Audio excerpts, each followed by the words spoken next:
Okay, the last time we talked about how the Spanish came in and colonized the Middle Americas. They also did some colonization in North America, mainly which now stayed.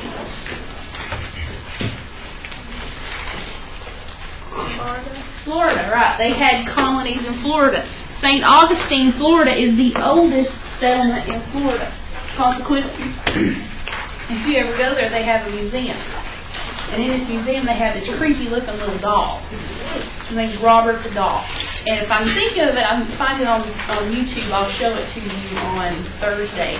But it's a story, about this little doll that this Jamaican nanny gives this little boy that she's taking care of. And we'll probably watch it like the last 2 minutes of class. It's just really kind of neat. But St. Augustine is also going to be one of the first areas settled, and it's going to be settled by the Spanish. Albeit there are already Native Americans there, but they don't count. It's just the Europeans. Keep this in mind. When I say they don't count, it doesn't mean they don't count. It's just according to Europeans. You have a lot of sugar plantations in the West Indies. You may ever seen sugar cane broken down into sugar? There's an episode of Dirty Jobs that shows how that's done. It's really kind of cool. When it comes out, it's brown. And then they bleach it. How it's made, I watched when they made like candy suckers and stuff. Yeah, and my girl actually had to make sugar on there one night on Dirty Jobs. That's a really good show. You learn a lot about how, like, if you want to know how diaper services work, there's an episode about that too. So. But you have a lot of sugar plantations, and not just anybody is going to be working these plantations because white people think they're too good to do this. So this is where you're going to have the importation of African slaves by the who? Do you remember? Who cashed in on that? The Portuguese, right. So they're going to start bringing in black slaves to these areas to work in these sugar cane fields. Now, I cannot tell you how many people, even in my family, that said slavery was started by the southern cotton plantation owners. And I just have to sit here and look at them like, have you been living under a rock? No, the Portuguese started it. So don't ever let anybody, if you ever hear anybody say, well, slavery started in the South because of the Southerners. No, it didn't. You tell them that. Because of the colonization of these areas, the Spanish government is going to become more and more wealthy because they don't have to pay slaves. So they're going to pocket all that money. Because of all the riches that they're getting, mainly gold, silver, certain spices that you can't get anywhere else, fruits, different kinds of fish, different kinds of animals. Tigers are big on that. There were tigers in Central America at one point, and they were killed off. So they would kill those and send them back to Spain, and these were trophies. So you've got all kinds of different things getting killed in the name of progress. So Spain becomes dominant in Europe. Who's going to have a problem with this? Britain. Britain thinks they own everything. Oh, that's mine, that's mine, that's mine. Like the episode of Family Guy where Stewie starts going through that mine phase. And he steals Lois's pearls and everything. And mine, mine, mine. So that's what Great Britain says. Everything is ours. We own all this stuff. But we've never been there. We don't even know where it is, but we own it. It's like me telling you that I own a piece of property in Florida, but I don't know where it is. It's the same thing. I own it according to me. That's what Britain thinks. And they don't like the fact that Spain's coming along now and actually going to these places and taking possession of this unclaimed land. In less than 100 years, a population of about 20 million natives in Central, South America, and the Caribbean Basin will become 2 million. 20 million down to 2 million. in less than 100 years. What happens to these people? Disease, enslavement, pillaging, enslavement. A lot of them will just up and leave because they won't put up with the Spanish. So different things. One Spanish priest realized that the natives are being treated poorly. Poorly. That's an understatement. But yeah. And he protests the exploitation of the natives. And he just so happens to be a priest. Which, that's his job, to protect people. So, I mean, it's natural that he would be concerned. In the 16th century, you have a religious upheaval called the Protestant Reformation. Who brought this about?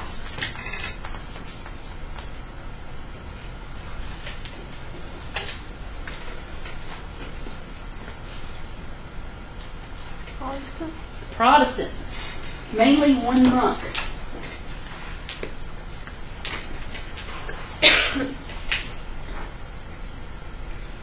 Martin Luther. Recognize the name? Yeah. There's a revolution in Christianity. So all of a sudden it's not all Catholic. Henry VIII will have something to do with this as well. Christianity will change, and because of this it will play a big role in how the Americas will be shaped. Why did the Pilgrims come to America?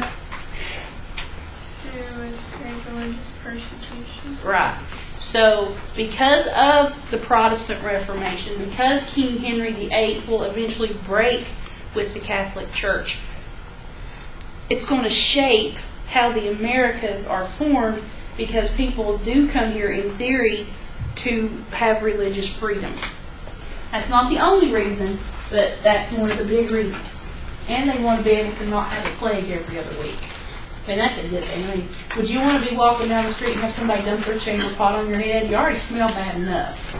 You know? This happens. I mean, you'd be walking down the little tiny streets. If you've ever been to Europe, you've seen the streets are like this wide. It's like, psh, over the balcony. No sanitation. They didn't even wash their hands. Ew. It's not a good place to be back then. During the Middle Ages, you have the Catholic Church dominating every aspect of life. Is anybody here, was they raised Catholic or nobody that's Catholic? I was someone that's Catholic. Okay, did they ever talk to you about the 7 sacraments? No, it's my boyfriend's mom. Oh, okay. Hear about. She was like raised in like a Catholic church or whatever, and she went to Catholic school and stuff, but then she converted over to like Greek Orthodox or something. It's his family's half Greek, half Italian. It's got to be an interesting gene pool. Yeah. Very smart guys that can beat you up. Not Anyway. smart. Well, the Greeks, the Greeks are pretty smart. Family.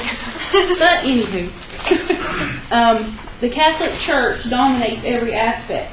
If you know anybody that's Catholic, have them tell you about the 7 sacraments. I don't know all of them. I've been trying to learn them, I just can't seem to get it. But they dominate everything. The church controls everything. What the church doesn't control, the landowners control. So the church is everything. The popes and the priests and the bishops and the archbishops and everybody else are more powerful than the king. You have a string of weak kings coming through here because the church is so strong and the kings can't do anything about it. By 1500, the church is huge. There's no escaping the church. It was becoming too rich and powerful. What happens when one person or one group of persons gets the power? The others get jealous. The others get jealous. But what happens if you become too powerful and too rich? You get corrupted, right? I'm sure it's not like this whole stuff that's going on with molestation things and stuff like that, but you know that they were just shaking everybody down, and literally that's what they were doing, is shaking people down. If you don't give us this money, where are you going to go? You're going to go to purgatory, and that's not where you wanted to be. Because they were so consumed by their money lust, they were starting to neglect the people and neglect their duties as messengers of God. Martin Luther comes along and he's looking at all this, and he's a bit of a pessimist. What's a pessimist? A negative Nancy. A negative Nancy, right. Is the glass half empty or half full to a pessimist? Half empty, right. They refuse to see the brighter side of things. I think it's because they had bipolar disorder, or they were depressed or something, I'm not sure. He believes that all people are evil. Now, the church believes that everybody's got potential good in them. Martin Luther doesn't think this.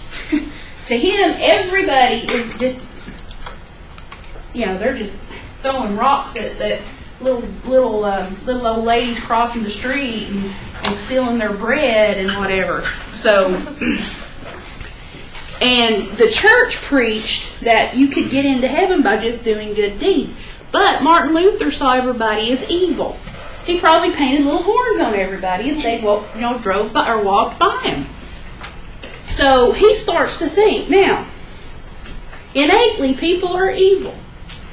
How are they going to get into heaven by just doing something nice, like picking up somebody's handkerchief, like feeding a leper, or something like that? This doesn't mesh well with him. He thinks there's got to be more to it than that. Do we know that now, that there's probably more to it than that? Yeah. You know. So he's going to actually read the Bible. Sits down and reads the Bible after it's been translated a blue million times. So he sits down and he reads the Bible and he thinks and he concentrates and he meditates and he prays and comes up with the idea that God does not require people to earn salvation. God gives salvation if you ask for it. You don't have to earn it. You don't have to spend all your money to the church to keep from going to purgatory. You shouldn't have to take the 7 sacraments in order to get to heaven. You don't have to earn it. It's there for free. Like free samples at Sam's. Please try this. We have boxes back here, but you're not required to buy them. Basically, that's what he's saying here. He says that salvation is a free gift. If you see those as seen on TV things, and if you order now, you get a free gift. Well, salvation back then is a TV infomercial, and you get a free gift. And all you have to do is have faith. It doesn't cost you any money. You just have faith, and you'll get into heaven. Living a good life was a consequence of salvation. If you lived your faith and you accepted your salvation seriously, you're going to want to lead a good life anyway. Makes sense, doesn't it? It's not the cause of you living a good life. You don't live that good life because you're terrified of going to purgatory. You live that life because you choose to live in a way that benefits others. Moral behavior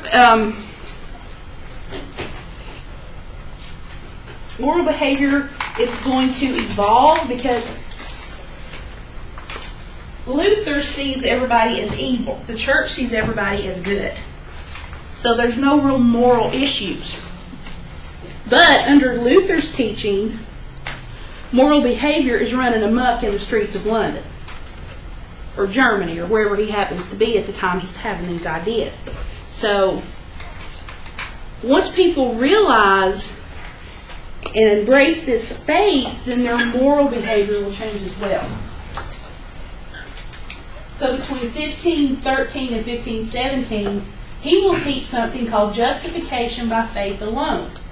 You have to have a priest dressed in gold rings and all these fancy robes if you just have faith in your God. No. A lowly little monk can help you with that. So, how is the Catholic Church going to react to this? They're gonna get mad. They're going to get mad, and they're going to get mad pretty darn quick. So, of course, they're going to excommunicate Martin Luther.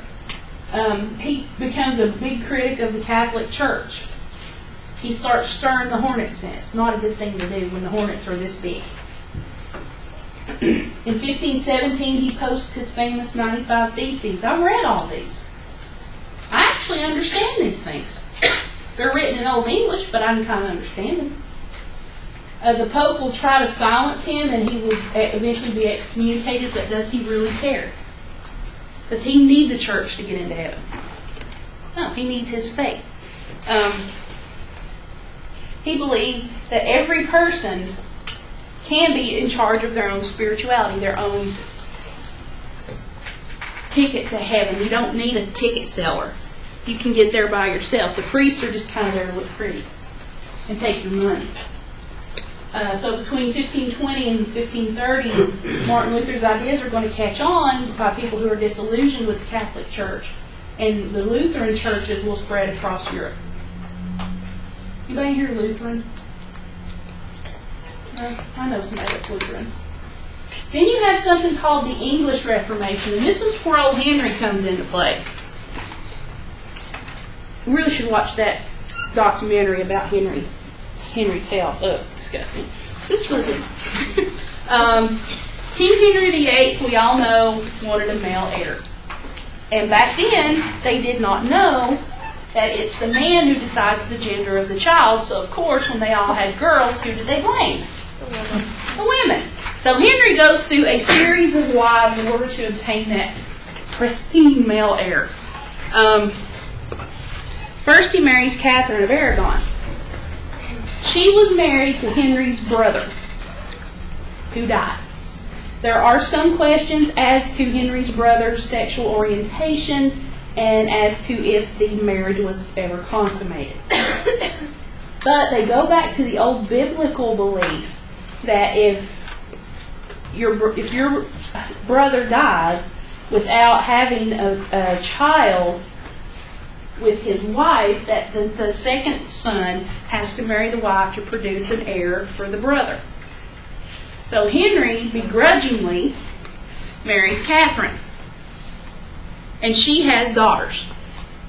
She miscarries like 6 times and I think she has 1 or 2, I can't remember.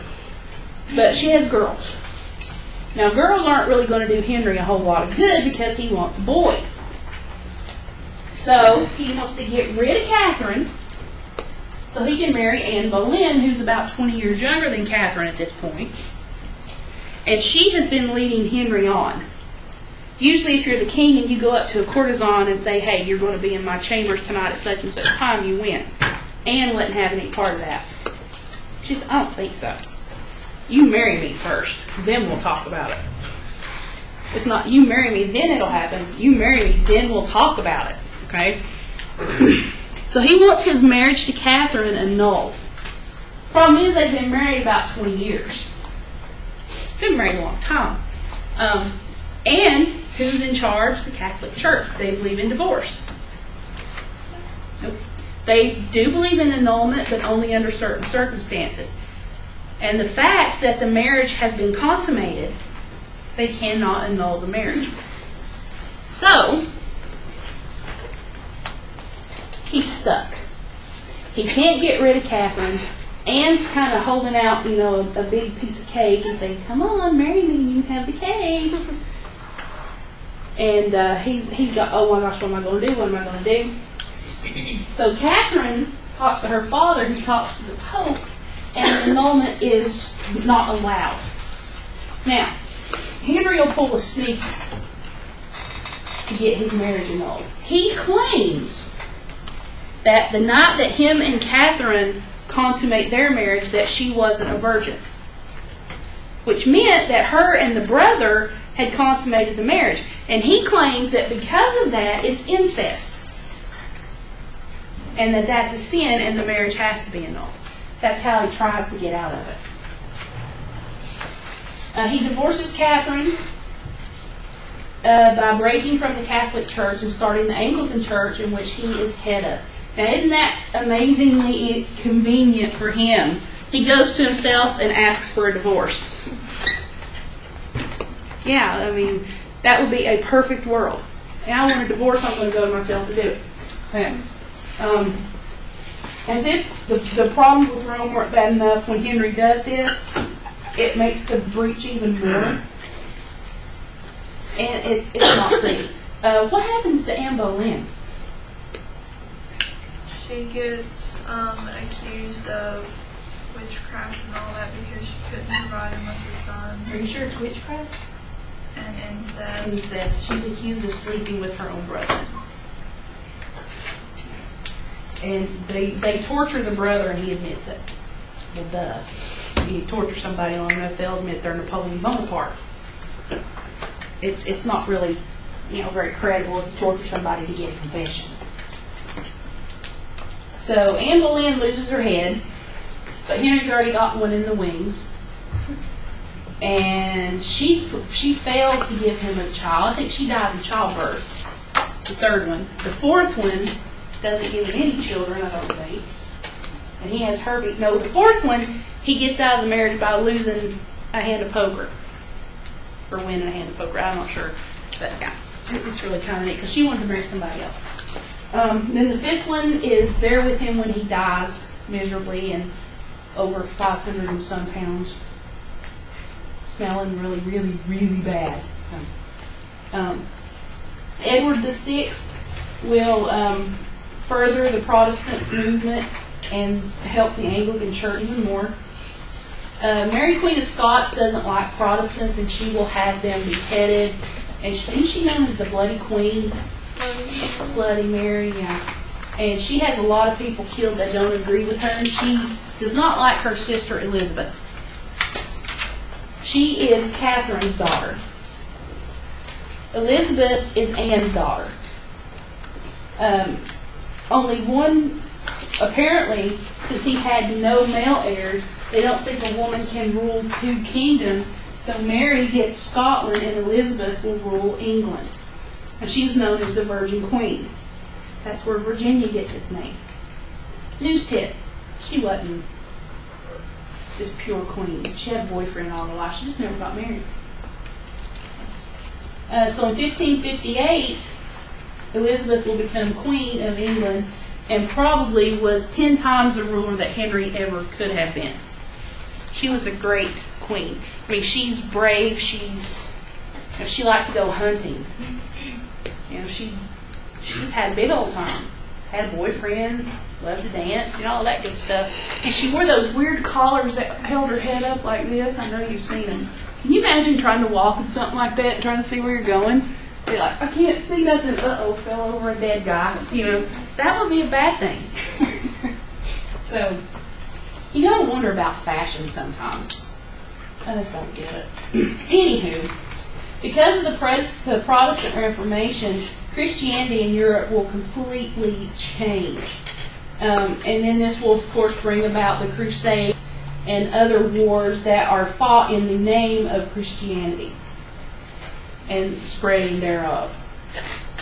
With Elizabeth, you're going to have a renewed interest in exploration, and she will send Gilbert and Raleigh out to look for new lands and things like that. They work on her and they work on her and they work on her. Say, hey, we got to beat Spain. They can't make us look bad. So on and so on. And finally she caves in. So she sends them out. So in 1570, something happens that they realize Spain has to be taken down a peg or two. Spain attacks Antwerp after an uprising. Keep in mind that England controls the Dutch at this point. And I think Antwerp is right in here. So they attack Antwerp. Why, you may be asking yourself, is Antwerp important to them? Number one, it's a port. How do their goods go out to be sold to other countries? Through ports, on boats, things like that. So they need control of this. It's their major market for cloth as well. These people buy their cloth and make clothes out of them. So because they lose this port, they're going to have to look elsewhere for a new place for a market. And the answer would be the New World that we already owned but didn't know we wanted it. That's basically how they looked at it. So this is how the renewed voyages will start. Now, in noble families, who inherits the titles and the lands? Which son? The firstborn. The firstborn son, right. Even if you had 3 daughters and a son, that son gets everything. The second and third sons, unless that older brother kicks off, which they help them do occasionally, they don't get anything. So this is an opportunity for them to leave and to go and set up a nice little homestead for themselves. They want to show Big Brother, haha, I got some land too, so you're not so special anymore. It's all about one-upping each other. Martin Frobisher is one of the explorers that will go out and look for stuff. He tries to find a northwest passage to India or to Asia, same deal. Is he the first or the last person to do that? No, it's not an original idea. He returns with an Eskimo and a big old chunk of gold. Turns out to be iron pyrite, which is fool's gold.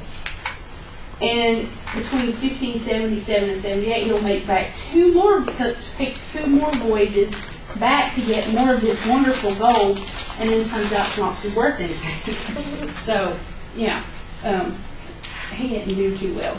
Humphrey Gilbert, his mother must have really not liked him,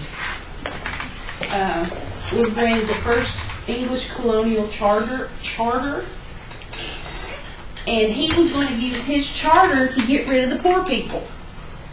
We don't need them here, let's get rid of them. Let's send them over there, and whatever happens to them, happens to them.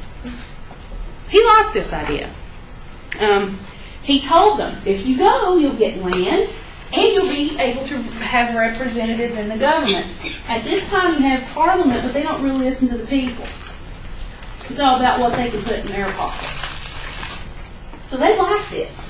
So in 1558, he starts out with some of these people to get to the new land, and he leaves too late in the season. Now, there's only a certain time you really want to try to sail across the Atlantic, and apparently he waits too late. I think it's in like October when he leaves, or September, late September. And the storm hits, and he tries to turn around and go back, but the storm catches him, and both ships will sink. And since we know people back then didn't know how to swim, they probably went down with the ship. At least they were clean. Clothes might have shrunk, but they were clean. Raleigh was supposed to go with Gilbert on this expedition to take the poor people over there and leave them. But Queen Elizabeth, for some reason, wanted to keep him in England. There's no real clear story why this happened this way, but she kept him there, which was a good thing because he would have went down with the ship too. Raleigh also wanted to go to what we now know as America to help England's economy. England was the richest nation in Europe. Do they need help with their economy? No, they don't. So in 1584, Elizabeth will give Raleigh the right to go. And he said, okay, woohoo, I'm all excited, but I'm going to send these guys first. I have something to do right now. So he sends a guy named Philip Amatus and Arthur Barlow to establish pleasant rapport with the natives, should there be any people there. Because there's this whole big old piece of land nobody lives on, according to them. So he sends these guys, and this is where he cuts his own throat. These guys are not nice. So in the summer of 1586, they sent a full-scale expedition, and they land on Roanoke Island. Anybody not know the story about Roanoke Island? I'll say that in a minute. Now, Sir Richard Grenville and Ralph Lane will go with Raleigh when he goes over. Another big mistake. Grenville and Lane are bullies. So are they nice to the natives? No, they're not. They're really quite mean to them, and they call them savages and everything, even though they probably don't understand English. I think they got the whole point. And they don't set up very good relations with them, and eventually the natives get tired of them and attack the village. Wait a minute, no. Grenville and Lane had the village attacked because they heard from some guy that had had too many ales that the natives were going to attack them. So they attacked the natives. Oh, let's get that story backwards. I think I know it by now. So they attacked because they thought they were going to be attacked. So the chief is killed. When you kill the chief of the tribe, what's going to happen? Are they just going to say, oh well, we're finished? That's not going to happen. The Roanoke people retaliate. And the men that are left after they finish chopping their hair off and killing them in certain sundry ways, they chase them into the ocean at Spear Point, and the guys are running like crazy. Just so happens that a pirate ship comes by, and Frobisher will be rescued, and Frobisher rescues the survivors in Drake, of course, and they take them back to England. Thus ends the first attempt. In the second attempt, Raleigh decides to try again. This time he wants to go a little further north than Roanoke Island. He will end up in the Chesapeake Bay area, and he will recruit 119 men, women, and children to go. And in July of 1587, they land in America, and everything goes crazy. He put them off on Roanoke Island again, and immediately you got the natives saying, "Uh-oh, I thought we got rid of these guys already. Are we going to have to whip on them again? I think we should. Let's go get them." So immediately they start fighting with the natives. And, of course, they don't get any peace because, they have to always watch their backs. And John White, who is appointed governor of this wonderful new settlement that was already wiped out once, leaves as soon as they get there after he sees what's going on and goes back to England to get help. I'm going to go get help. I'll be back in a couple of months. Keep in mind, it takes a couple of months to get across the ocean at this point. So he leaves and leaves these people there for, war fodder. He knows they're probably going to get killed. In 1590, wait a minute, when did he leave again? Let's look at that. They got there in, 1587? Yeah. So, in 1590, he comes back. Wow. Well, he hurried, didn't he? He comes back, and the place is deserted. The buildings are in ruins like they've been like that for, years. Concept, of this coming back and seeing all these buildings in ruin. How could that happen? When I left, they were just fine. 3 years ago, yeah. In just one tree, for some strange, odd, crazy reason, this word is carved into it, Croatoan, which so happens to be a local tribe. They never found any of these people. They found no bodies, they found no graves. They don't know what happened to them. So it becomes the lost colony of Roanoke. Now, in my History 1 class, in my other History 1 class on the internet, they have to do discussion questions. Because they're not here every week, and that's how I do their attendance. And I had them speculate on what happened to these people. And the majority of them think that they were served as dinner. This has been the consensus across the board with this class. It's the first time I've ever had it happen. So they think that they were, served on a tortoiseshell bowl with some nice soup. So, who knows what happened to them? There are theories that the Melungeon tribes, the Melungeon people down around Sneedville, are the offspring of the Europeans, and that particular tribe, nobody really knows. In 1603, Elizabeth will die, and James I becomes the king. And in 1607, they'll establish Jamestown. Anybody hear of Jamestown? Yeah, it's pretty nice up there. Those ships are really small, though. And they will actually go to the Chesapeake Bay area. Jamestown is funny. It's crazy what happened in Jamestown. So that is the end of chapter 1. Any questions on that? We're going to tell that story What? Which one? about the Roanoke village. Oh, yeah. There's an interesting story about the Roanoke village.